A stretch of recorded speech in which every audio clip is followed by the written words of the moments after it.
नमस्कार। तो महीनों से बाजारों में एक सवाल गूंज रहा था और अब आखिरकार उसका जवाब आ गया है। सवाल ये था कि क्या रुपया डॉलर के मुकाबले 90 का ऐतिहासिक आंकड़ा पार करेगा? और हाँ, इतिहास में पहली बार ऐसा हो गया है। जी हाँ, एक अमेरिकी डॉलर की कीमत अब 90 रुपए से भी ज्यादा हो गई है। ये एक नया रिकॉर्ड निचला स्तर है और इसने बाजार में आप कह सकते हैं एक चिंता की लहर सी दौड़ा दी है। और देखिए, ये जो 90 का आंकड़ा है ना, ये सिर्फ एक नंबर नहीं है। ये एक बहुत बड़ी मनोवैज्ञानिक दीवार थी, एक साइकोलॉजिकल बैरियर था, जिसके टूटने की उम्मीद ज्यादातर लोग नहीं कर रहे थे। शायद ही किसी ने 5-10 साल पहले सोचा होगा कि रुपया कभी इस लेवल तक भी पहुंच जाएगा। तो चलिए थोड़ा और गहराई में चलते हैं और समझने की कोशिश करते हैं कि आखिर हम इस ऐतिहासिक मोड़ पर पहुंचे कैसे। अब यहीं पर एक बहुत ही दिलचस्प पहेली सामने आती है। एक तरफ तो हम देख रहे हैं कि भारत की जीडीपी ग्रोथ 8.2% जितनी शानदार है, जो कि जाहिर है एक बेहतरीन खबर है। तो फिर दूसरी तरफ हमारी करेंसी, हमारा रुपया इतनी तेजी से कमजोर क्यों हो रहा है? मतलब अगर देश तरक्की कर रहा है तो रुपया क्यों गिर रहा है? तो समझने वाली बात यहाँ ये है कि किसी भी देश की करेंसी की वैल्यू सिर्फ उसकी अपनी ग्रोथ पर निर्भर नहीं करती।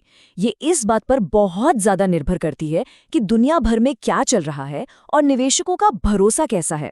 आप ऐसे सोचिए कि अगर पूरी दुनिया में डर का माहौल है, तो निवेशक अपना पैसा भारत जैसी उभरती अर्थव्यवस्था से निकालकर अमेरिका जैसी सुरक्षित जगह पर लगाना चाहेंगे, भले ही भारत की अर्थव्यवस्था कितना भी अच्छा क्यों ना कर रही हो। अच्छा, रुपए की जो पूरी यात्रा रही है उस पर एक छोटी सी नजर डालते हैं। आज़ादी के वक्त जहां $1 करीब 4 रुपए का था, वहीं 1991 में जब हमारी अर्थव्यवस्था खुली, तब से रुपए में लगातार गिरावट का एक लंबा ट्रेंड रहा है, जो हमें आज इस मोड़ पर ले आया है। तो अब सवाल उठता है कि ऐसा हुआ क्यों? चलिए एक एक करके उन कारणों को समझते हैं जिनकी वजह से रुपए में ये तेज गिरावट आई है। तो देखिए, ये कुछ बड़ी वजहें हैं जिन्होंने मिलकर रुपए पर इतना ज्यादा दबाव बनाया है। विदेशी निवेशकों का पैसा निकालना, डॉलर का खुद दुनिया भर में मजबूत होना और हमारा बढ़ता हुआ व्यापार घाटा। आगे हम इन्हें थोड़ा और विस्तार से देखेंगे। अब ये जो स्लाइड है ना, ये बहुत दिलचस्प है। ये दिखाती है कि कैसे एक तरह का दुष्चक्र यानी विशिष्ट साइकिल बन जाता है। जैसे ही दुनिया में कोई टेंशन बढ़ती है, निवेशक डर कर भारत जैसे बाजारों से पैसा निकालते हैं और अमेरिका जैसी सुरक्षित जगहों पर लगा देते हैं। इससे रुपये की मांग घट जाती है और वो और भी ज्यादा कमजोर हो जाता है, जिससे और डर फैलता है। और हाँ, एक बात और ध्यान में रखने वाली है कि रुपया सिर्फ डॉलर के मुकाबले ही कमजोर नहीं हुआ है। यूरो, ब्रिटिश पाउंड और जापानी येन जैसी दूसरी बड़ी करेंसीज के मुकाबले भी इसमें काफी गिरावट आई है। ये दिखाता है कि ये कहानी सिर्फ डॉलर की मजबूती की नहीं, बल्कि रुपये के अपनी कमजोरी की भी है। और ये स्लाइड देखिए, ये एक और बहुत बड़ी समस्या को साफ साफ दिखाती है। भारत जितना सामान बाहर बेचता है, उससे कहीं ज्यादा खरीद रहा है। इस चार्ट में आप देख सकते हैं कि अक्टूबर में हमारा व्यापार घाटा यानी इंपोर्ट और एक्सपोर्ट का अंतर पहली बार एक महीने में $40 बिलियन को पार कर गया, जो एक रिकॉर्ड है। अब ज्यादा इंपोर्ट का मतलब है डॉलर की ज्यादा मांग और रुपए पर और ज्यादा दबाव।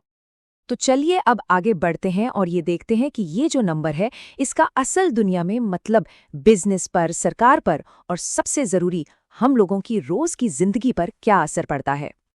तो देखिए, जब रुपया कमजोर होता है तो अर्थव्यवस्था के ज्यादातर हिस्सों को नुकसान ही होता है। जो लोग सामान आयात करते हैं यानी इंपोर्टर्स, उन्हें अब ज्यादा पैसे देने पड़ते हैं। हाँ, इसका एक शॉर्ट टर्म फायदा उन एक्सपोर्टर्स को जरूर मिलता है जो डॉलर में कमाते हैं, जैसे कि हमारी आईटी और फार्मा कंपनियां। उनके हर डॉलर के बदले अब उन्हें ज्यादा रुपए मिलते हैं।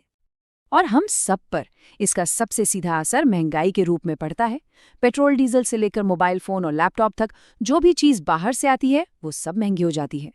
विदेश में पढ़ना या घूमना भी पहले से कई ज्यादा महंगा हो जाता है। लेकिन इसका असर सिर्फ आम आदमी पर ही नहीं पड़ता। जिन बड़ी बड़ी कंपनियों ने डॉलर में लोन लिया हुआ है, उन्हें अब वो कर्ज चुकाने के लिए पहले से ज्यादा रुपए खर्च करने होंगे।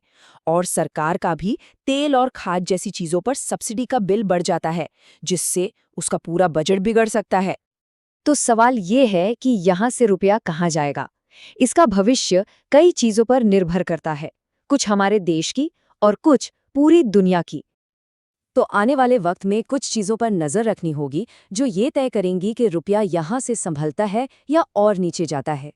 जैसे कि विदेशी निवेशकों का पैसा भारत आता है या नहीं, कच्चे तेल की कीमतें कहाँ जाती हैं और हमारा रिजर्व बैंक क्या कदम उठाता है। इन सब पर बहुत कुछ निर्भर करेगा।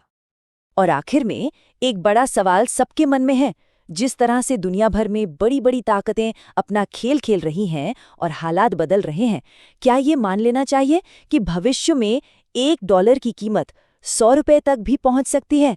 ये एक ऐसा सवाल है जिस पर सोचना जरूरी है।